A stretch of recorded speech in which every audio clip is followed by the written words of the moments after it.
Yeah, so thank you so much, Anna.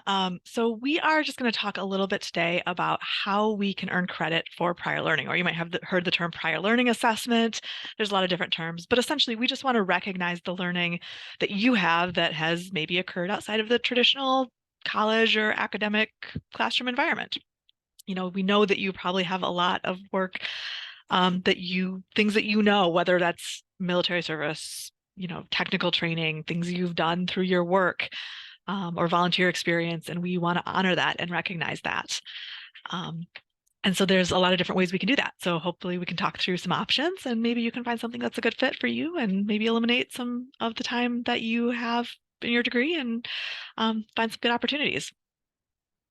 So as we kind of start to think about this process, I think there's a couple different ways we can approach this. What I always recommend as a first step, if you're thinking about this, is to have a really good, solid understanding of what you need to finish your degree.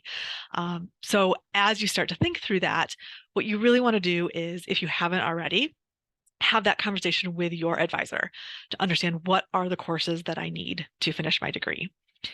And with that list, you can then maybe start to look through it and start to think through from this list of the courses that I need, what of this list do I know through work experience, through military coursework, life experience? What could I demonstrate? That's key. We'll get to that in a minute. But what could I demonstrate that I know and have this maybe college level understanding of and could get credit for? So let's kind of touch on the ways that, because there's maybe a few different ways that we could give you credit for um, things that you might know. So I'm going to share my screen and we're going to kind of talk through some of the different options. Um, okay. So we have this website that we will share out with you. It's gvsu.edu/prior learning. And that talks about all of the different ways that we can give you credit for the things you know. Um, so on this site, one of the first things we always want to look at, this is kind of the easiest way, but your transfer credit, right? So if you transferred into Grand Valley from a previous institution, we looked at your credit and we evaluated it. So of course we've already done that evaluation, but that's something we can always maybe go back and look at too. And we can say, is there anything we've missed? Is there anything we want to reevaluate or relook at more in depth? We can always do appeals. We've done that with students before. If maybe you had a course that you thought, well, why didn't it transfer in or get accepted for this? Again, that's a conversation you could have with your advisor. We can always relook at courses. Or maybe you didn't send a transcript. We've talked to students before who said, oh, well, I only took a couple courses at this one school, I never sent my transcript over. We want to make sure we account for everything you've taken. So that's kind of the easiest thing. That's the low hanging fruit. The next thing we look at is we've got some tests, some challenge exams. So there's a couple of different things within this category too. So maybe when you looked at your requirements and you looked at what you had left to take for your degree, one of the options was maybe you needed a history general education requirement. One of the categories here we've got they're CLEP exams is what they're called. So let's take a look at these. You can see there's a lot of different subject areas, everything from political science, government, to writing, math, lots of different subjects, but there's a history. So, maybe you need a history general education and you're a history buff. So you could go take that history test, get credit for it, and you would meet our history general education requirement. So there's lots of different subject areas here. You can see them all and you can see the passing score you need. And there's some interesting connections here that we can help make. We actually have connections to nonprofits that offer free study guides that will prepare you for these tests. So this is a way where, again, if you need any of these courses to complete your degree, you could take these tests, get credit for them. Another area often similar to transfer credit, but people forget about, is AP. Maybe you took an AP test in high school and you kind of forgot about it. Maybe it was a few years ago and never sent those scores over to Grand Valley. So that's another place where sometimes we could get some credit from. As we go down in through our exam options, we have an option for a math placement test and a language placement test. So again, as you look at your requirements and what you need for your degree, maybe that's a space where we can take those tests through Grand Valley, and we don't earn credit for them, but we can test out of options. And that can, again, maybe speed up your time to graduation. I'm going to come back to our portfolio option, but I'll skip down here for a minute. Military coursework. If you were in the military, we want to see those transcripts because we can get credit for that. So that's another space where we always want to see that coursework. And then if you've earned any industry credentials. So this is something we have a few that we've evaluated already. We've got some technology coursework, we've got healthcare credentials, education. And if you have some that we are not on this list, we have a form you can fill out. So maybe you've taken a project management certificate. Maybe there's some technology networking certificates. We can evaluate those and see if we are able to get credit for some of those. If none of those are good fits, those are always the places we start. And if none of those are good fits, we can then move forward and say, all right, based off of what we know you need, is there a space where maybe we want to build a portfolio to demonstrate your experience? So we can talk about that in a little bit more detail.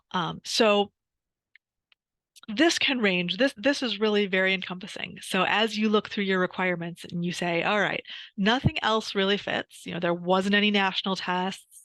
I don't have the industry credentials. I'm not getting credit for my transfer coursework. But as I look through my list of courses that I still need, I was a manager at work for years. I supervised. I've done lots of work. I'd really like to see if I could get credit for that. What we could do is we could start to look through all of our courses that we look through all our business courses, our management courses, and we see if anything lines up. And as we look through those course descriptions, we find, yes, we offer a management course. And that course description really looks like what you might have done. So then we dive in a little deeper and we give you a syllabus and you look at it and you say, yes, you know what, based off of what's being taught in this course, I think that really aligns with my management work that I've done. I'd like to build out a portfolio. So you say, okay, how do I get started doing that? Well, okay, yep, I've already reviewed my degree requirements. Yep, I think my experience aligns. So what we really want to do then is we go in to our website, we build out an account, and we have a video that kind of shows you what you can expect. There is a $150 valuation fee for as you do this. And so we really can say, okay, we've done the work. We've looked over the course requirements. We feel pretty confident. But the biggest thing is we want to think about, okay, am I going to get credit, right? If we know I'm paying for this, I want to be fairly confident I'm going to get credit. So those are the things we want to be thinking about. What am I going to have to submit? You're going to have to say, well, why am I saying I think I have credit for this, right? So you have a short explanation of what are my work experiences. So using this example, you might talk about, the management, the leadership experience you have. If you've supervised teams, what have you done? You submit your resume, kind of again, outline your experiences. You have an essay that kind of talks about the experiences you've had. What are your goals? What are the course learning objectives that you've maybe already fulfilled? And again, you might know that because you've seen the syllabus, you've really looked at it in detail. And then the key is you have an opportunity to have supporting documents that kind of talk about what you've done. Maybe you have some licenses. Maybe they're not licenses that where you think you could submit them for credit, but maybe you have done a couple day-long trainings. Maybe you have some work products where you can talk to how you helped revamp your works training and onboarding system. Maybe you won some awards. You have letters from supervisors, you have job descriptions. You want to think about what you've done. And we can kind of help you think through that and what might be a good fit, but you really need to demonstrate that through your work, you've learned what would otherwise be taught through this course. And that's what you really need to be thoughtful about and say, can I demonstrate that through the work that I would be uploading into this portfolio? So as you kind of think through that, again, thinking through the courses you need for your degree. We can do the work. I can do that work of kind of help matching up, as you have ideas and saying, I think these are subject areas that might work. I might be interested in management. I might be interested in healthcare. I might be interested in nonprofit.